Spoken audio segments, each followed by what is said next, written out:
오늘 말씀은 마태복음 5장 1절에서 12절입니다. 읽겠습니다. 예수께서 무리를 보시고 산에 올라가 앉으시니 제자들이 나아온지라 입을 열어 가르쳐 가라사대 심령이 가난한 자는 복이 있나니 천국이 저희 것이며 애통하는 자는 복이 있나니 저희가 위로를 받을 것이며 온유한 자는 복이 있나니 저희가 땅을 기업으로 받을 것이며 의에 줄이고 목마른 자는 복이 있나니 저희가 배부를 것이며 긍휼히 여기는 자는 복이 있나니 저희가 긍휼히 여김을 받을 것이며 마음이 청결한 자는 복이 있나니 저희가 하나님을 볼 것이며 화평케 하는 자는 복이 있나니 저희가 하나님의 아들이라 일컬음을 받을 것이며 의를 위하여 핍박을 받은 자는 복이 있나니 천국이 저희 것임이라. 나를 인하여 너희를 욕하고 핍박하고 거짓으로 너희를 거스려 모든 악한 말을 할 때에는 너희에게 복이 있나니 기뻐하고 즐거워하라. 하늘에서 너희의 상이 큼이라. 너희 전에 있던 선지자들을 이같이 핍박하였느니라. 성문서 청계 비의 840평입니다. 시유가 계속되는 한 인간은 주님이 안 계시다고 간주하고 절망에 빠진다. 그러나 주님은 더 가까이 계시며 시유가 끝나면 위로를 받고 주님이 계시다는 것을 믿게 된다.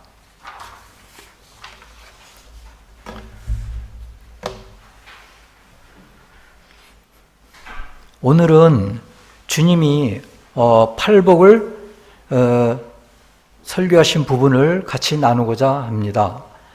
팔복을 설교하신 산은 갈릴리의 어느 평범한 산이었습니다. 우리는 산에 올라가는 마음으로 한 단계 높여서 주님의 가르침을 들어야 합니다. 1절에 보면 예수께서 무리를 보시고 산에 올라가 앉으시니 제자들이 나아온지라. 산상수훈은 제자들에게 하신 말씀으로 생각됩니다. 세상의 빛과 소금의 역할을 해야 할 천국 시민이 될 사람들이 받을 복을 말씀하신 것입니다. 주님은 모세가 시내산에서 받은 계명을 완성하시려고 말씀하신 것입니다. 8개의 팔복이라고 하는데요. 요건 이제 산에서 설교하셨기 때문에 산상수훈이라고도 합니다. 근데 8개는 무작위로 8개가 이렇게 섞여진 게 아니라 잘 보니까 이게 단계가 있더라고요. 그래서 처음에 4개는 우리 자신에 대한 태도, 즉 하나님과의 관계에 우리 자신을 성립하는 것이고, 그 다음 3개는 다른 사람에게 대한 일반적인 태도, 즉 이웃사랑을 이야기한다고 보여집니다. 마지막 1개는 십자가의 도라고 생각됩니다. 주님이 가르치신 것은 세상에서 흔히 추구하는 행복의 일반적인 방법과는 아주 다릅니다. 아름다운 미모, 사업수단, 재력 등이 행복을 가져다 줄 것이라고 말합니다. 그러나 주님은 겸허한 마음, 애통함, 온유함, 박해받는 것이 행복으로 가는 길이라고 말씀하십니다. 세상에서는 행복으로 가는 방법이 재물, 그리고 또 자기가 가진 재산이 증가하는 것, 그리고 굉장히 아름다운 미모, 남자나 여자나, 그리고 사업을 아주 잘하는 또 사업 수단, 이러한 것들이 행복을 가져다 준다고 말을 합니다. 그러나 주님이 복을 받는 방법으로 말씀하신 것은 그것과는 다릅니다. 겸허한 마음, 애통함, 온유함, 박해받는 것이라고 말씀하십니다. 하나하나 살펴보겠습니다. 첫 번째 복은 심령이 가난한 자는 복이 있나니 천국이 저희 것이며, 세상적으로는 가난한 자를 말하는 것이 아닙니다. 영어로는 poor in spirit이며 자신에 너무 집착하지 않는 사람, 자신이 얼마나 약한지 아는 사람, 우리가 얼마나 적게 아는가를 알고 주님으로부터 배우고자 하는 마음, 그러한 사람을 이야기하는 것입니다.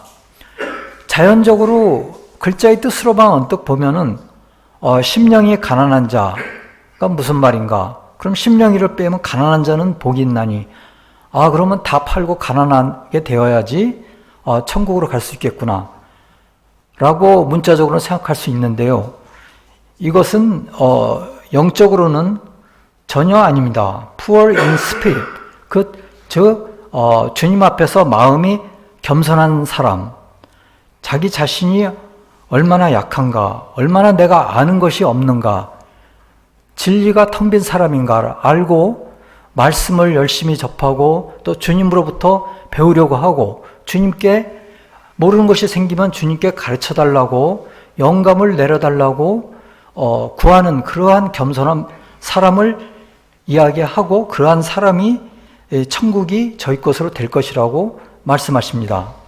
두 번째는 애통하는 자는 복이 있나니 저희가 위로를 받을 것이며, 자신의 악을 알고 마음 아파하고 도움을 구하는 상태로서, 미가서에서는 1장 8절에서 이러므로 내가 애통하며 애곡하고 벌거벗은 몸으로 행하며 들깨같이 애곡하고 타자같이 애통하리니가 교회의 황폐와 진리와 선의 황폐를 애통해 하는 것과 같습니다.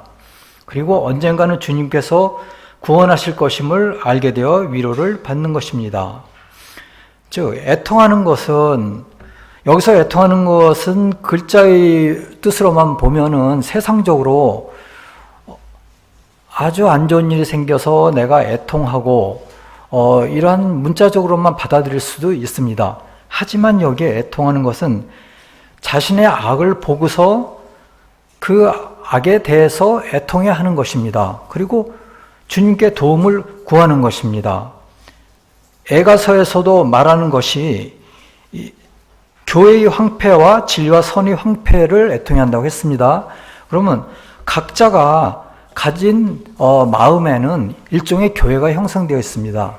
그 교회가 황폐되어 있고 진리도 없고 선도 없고 이런 상태를 보고서 그것을 마음 아파하고 애통해하고 도와달라고 구하는 것입니다. 그리고 언젠가는 구원하실 것임을 알게 되는 것입니다. 그래서 저희가 언젠가는 위로를 받을 것임이라는 의미입니다. 세 번째로, 온유한 자는 복이 있나니 저희가 땅을 기업으로 받을 것이며, 온유하고 친절한 자는 악과 싸우며 사랑과 지혜의 약속된 땅을 받을 것입니다. 여기에서 온유한 자의 의미는 우리가 좀 더 생각을 해봐야 합니다. 그리고 여기에서 저희가 땅을 기업으로 받을 것임이라고 하였는데, 세상의 땅이 아닙니다. 우리가 다음 세상에 가면은 내가 온유하게 굴면은 몇만 평을 받겠구나, 문자적으로 이렇게 생각할 수 있는데 전혀 아닙니다. 여기에서 약속된 땅은 천국과 그 축복을 받는 것입니다. 천국으로 인도되는 것이 사랑과 지혜의 약속된 땅을 받는 것입니다. 우리가 천국으로 인도되는 것은 이 땅에서의 마지막을 끝내고 저 다음 세상으로 넘어가는 것입니다. 그때는 우리가 심장이 멈춥니다. 죽음을 일으키는 병의 상태에 따라 다양하게 우리 심장이 멈추고 육신에서 영혼이 분리되는 과정은 오로지 주님에 의해서 이루어지며 영계로 인도된다고 합니다. 스웨덴보리님은 우리의 영혼이 아예 없어지는 것이 아니고 다음 세상으로 넘어가는데 이것이 실제라고 말씀하십니다. 천국과 지옥 449번에서는 스웨덴보리님이 자신이 경험을 들어서 자세하게 이야기하고 있습니다. 스웨덴보리님이 죽음의 체험을 하기 시작할 적에, 영안이 열렸을 적에 자기 머리맡에 천사 두 분이 계셨다고 합니다. 그리고 그 다음에 이루어지는 과정은 천국과 지옥 449번을 읽어보시고 자기 자신에게 적용하시면 좋을 것 같습니다. 그런데 우리 자신이 죽음을 맞이할 때 머리맡에 천사님이 안 계시고 까만 악한 영들이 있다면 얼마나 두렵겠습니까? 실제로 그것을 증언하신 분도 계십니다. 죽었다가 다시 깨어나가지고요. 그래서 우리가 죽음을 일으킬 때에는 자기 자신이 어떤 병에 따라서 죽게 되는데 그 병의 상태는 굉장히 다양합니다. 그 병의 상태에 따라서 다양하게 죽음의 과정이 진행이 되는데 우리 심장이 멈출 때 육신에서 영혼이 분리된다고 합니다. 그래서 우리가 좀 더 경각심을 가져야 할 것이고요. 주님은 온유라는 말에는 지금 온유만 포함되어 있는 것이 아닙니다. 주님은 온유한 분이셨지만 영계에서의 마지막 심판 때는 악에 공고한 자들에게는 그에 맞는 심판을 정확히 내리신 분이라는 것을 기억해야 합니다. 우리는 이 땅에서 주님이 주시는 자아를 받아들여 거듭나야 하겠습니다. 그때 영계에서 천사의 가르침을 받을 때 기쁘게 받아들일 수 있는 것입니다. 만일 그렇지 않고 악과 거짓이 굳어진 상태로 다음 세상에 가서 완고하게 천사들의 가르침을 받아들이지 않으면 우리는 다른 곳으로 가게 됩니다. 그래서 이 땅에 떠나기 전에 자신이 가진 악을 보고 또 자신이 가진 거짓을 교정받고 가야 되겠습니다. 네 번째, 의에 줄이고 목마른 자는 복이 있나니 저희가 배부를 것이며 선에 줄이고 진리에 목마른 자는 만족을 얻을 것이며 특히 사후의 영계에서 만족할 것입니다. 선과 진리에 대한 지식을 구하며 진리에 의해 완전해지려는 자를 말합니다. 의에 줄인다는 말은 이제 선에 줄인 것이고 목마른 자는 진리에 목마른 자입니다. 이러한 자들은 구할 때 만족을 얻을 것이고 특히 사후에 만족할 것입니다. 저희가 배부를 것임이라는 말은 목이 마른데 물을 많이 먹어서 배부른다는 것이 아니고요.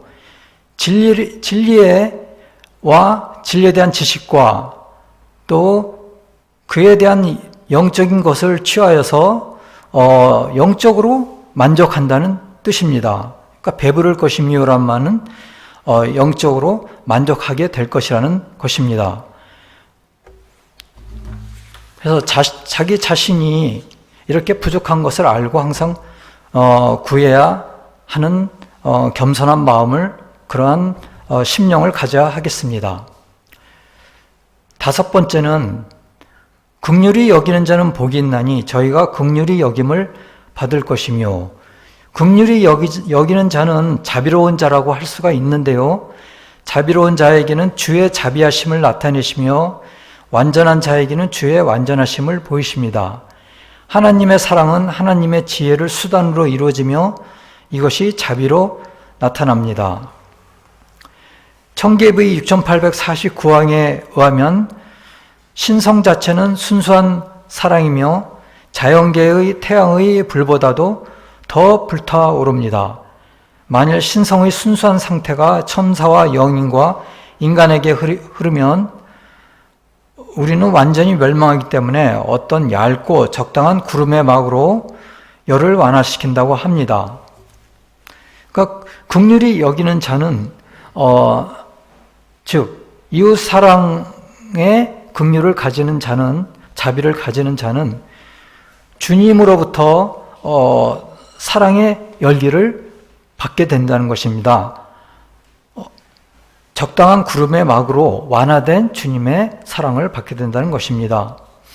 아내나 남편이나 아들 또는 딸, 부모, 형제, 이웃, 친구 등 사랑하는 사람이 다치거나 슬프거나 아프거나 장애가 생기거나 학대당하는 것을 본다면 그 사람에게 자비를 느끼게 될 것입니다. 지난주에 저희는 또 많은 사람이 행방불명되거나 또는 일하다가 죽거나 또 살해당하는 경우를 봤습니다. 이럴 때 우리가 그들에게 자비를 느끼게 됩니다.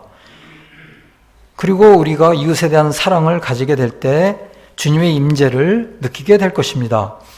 우리가 마음을 다른 사람에게 열면 주님의 사랑이 우리에게 흘러들어오고 축복의 감각으로 채워질 것입니다. 다른 사람에게 행복을 가져다 주고 축복을 줍니다. 우리가 지혜롭게 선한 이웃에 대한 사랑을 실천하면 주님의 임재가 흘러들어와서 우리를 고양시킬 것입니다.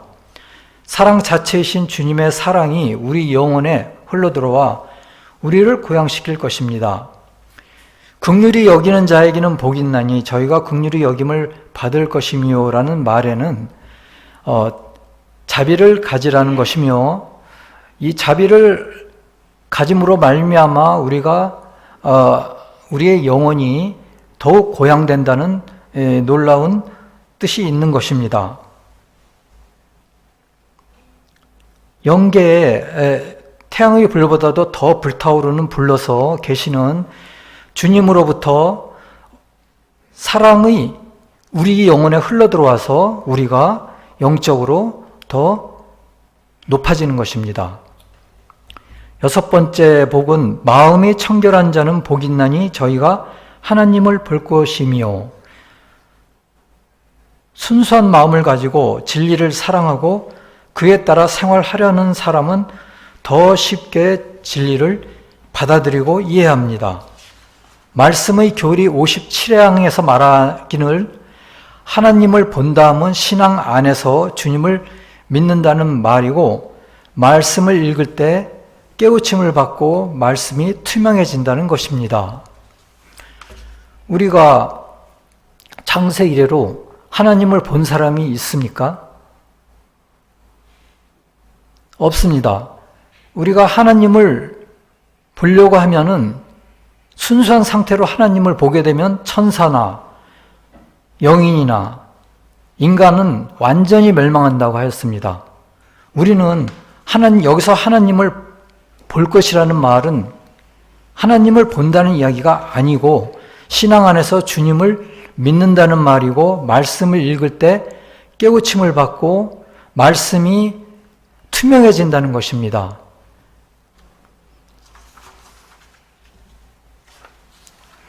이러한 의미를 가지고 여섯 번째 복에 대한 말씀을 상고해야 하겠습니다.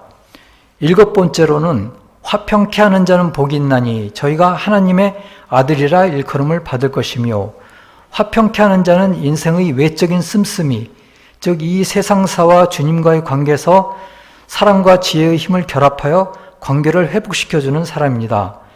이 땅에서 천국의 질서를 이루는데 큰 기쁨을 가집니다. 화평케 하는 자는 평화를 가져오는 자인데, 이 화평케 하는 자는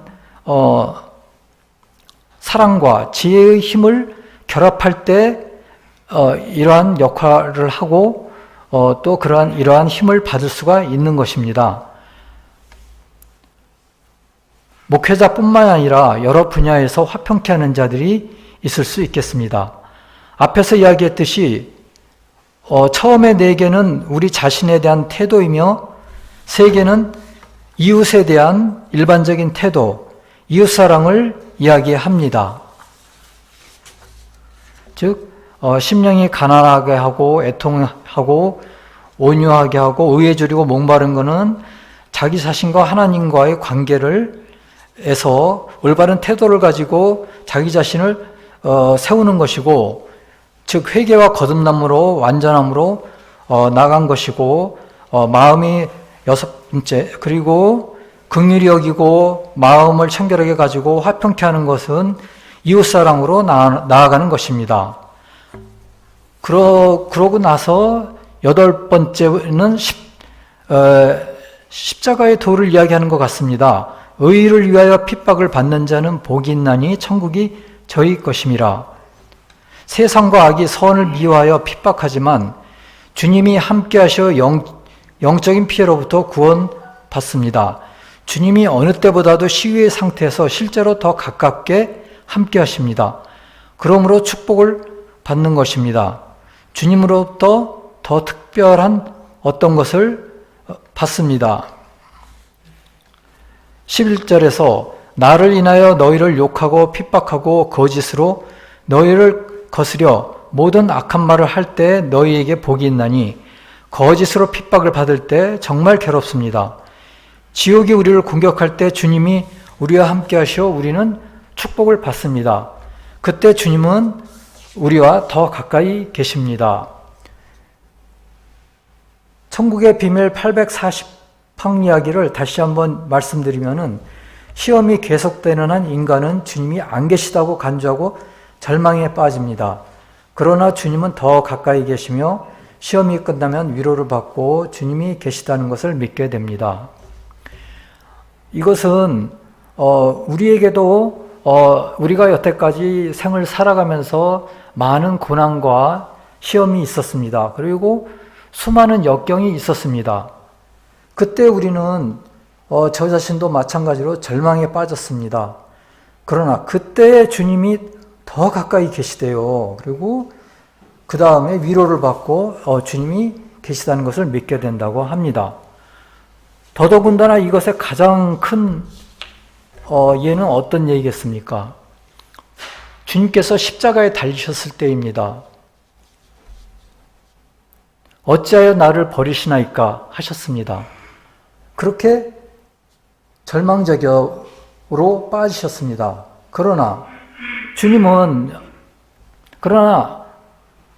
하나님은 주님을 부활하시게 하셨고 주님은 부활하셔서 우리와 영원히 같이 계시고 계십니다. 주님은 우리에게 더 가까이 계십니다. 즉 우리는 부활의 소망을 가질 수가 있는 것입니다. 우리를 욕하는 사람이 얼마나 많습니까? 그리고 우리를 거짓으로 거스려서 악한 말을 하는 사람이 얼마나 많습니까? 하지만 우리에게 복이 있다고 생각을 하셔야 할 것입니다. 12절에서 축복하고 기뻐하고 즐거워하라. 하늘에서 너희의 상이 큼이라.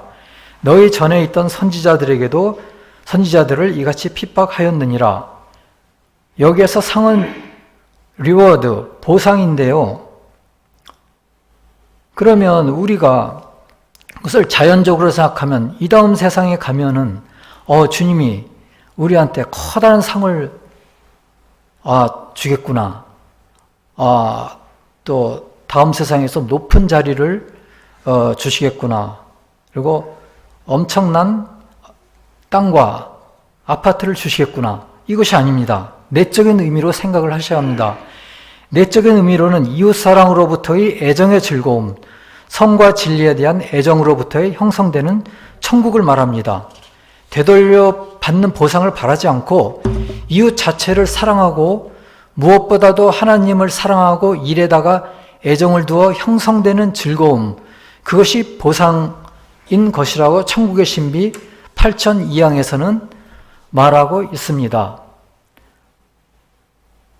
이러한 애정으로 오는 즐거움의 보상이 없으면 얼마나 메마르겠습니까? 또 그것에 표상적으로 상응하는 것들이 또 따르겠습니다. 우리는 이 세상에 살면서 8번째의 복의 단계까지 나아가야 하겠습니다. 즉 부활의 단계까지 나아가야 하겠습니다. 결국 주님은 요한에게 자신의 십자가를 예언하셨습니다. 세상에서는 너희가 환난을 당하나 담대하라. 내가 세상을 이겼노라 하시니라. 예언자들도 박해를 받았으므로 우리도 필연적으로 박해를 받습니다. 예언자는 예언의 진리며 항상 도전을 받습니다. 필연적으로 박해를 안 받는다면 우리가 잘못 나아가고 있는 것입니다. 보상과 그에 따르는 보상과 축복은 실로 큽니다. 또한 산상수훈은 사실상 구약의 가르침을 되풀이합니다.